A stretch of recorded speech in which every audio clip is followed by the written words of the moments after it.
Disclaimer, all screenshots, comments was coming from Kuya July Paonel's live reaction video a week ago. Hi guys, this is Ate Chai. Welcome to my channel.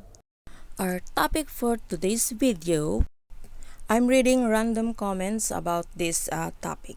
About sa mga kasuotan ng mga Kalingap Angels. Marami kasi akong nakikita at nababasang mga negative comments against those mga kasuotan ng mga Kalingap Angels. Shout out sa inyo mga bashers ha. Mag-ingat-ingat kayo sa mga pinagsasabi nyo. Kaya nga ang team nila is cotillion, formal attire. O ano ba ang isusuot nila dyan? Shout out sa inyo mga te ha. Huwag kayong mag-compare sa mga angels.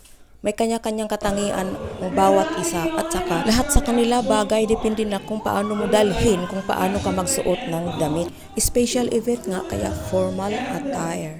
Hindi nyo ba naintindihan kung ano ang formal attire natin?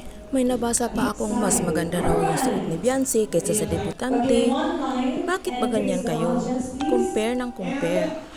Mas maganda si Carla kay Joy. Diyos niyo Marimar, bakit ganyan? That is a special event. Carry ng bawat isa ang kanilang kasuotan, kaya wag niyong i-compare. Masaya na lang tayo para sa kanila guys, para iwas bashing. Nag-enjoy silang lahat during that night, kaya wag natin sirain ang kanilang momentum. Maging masaya na lang tayo para sa kanila, at lalo na sa birthday celebrant ni si Pao. Sobra naman talaga nag-enjoy ang bawat partisipante. Ang Edsy, ang Danjoy, ang Edpao, at saka Jomcar. Magkakaisa ang lahat, diba guys? Huwag mo nang bigyan ng masamang komento. Sobrang enjoy nga nila dyan sa paper dance eh. Ang saya ni Pao.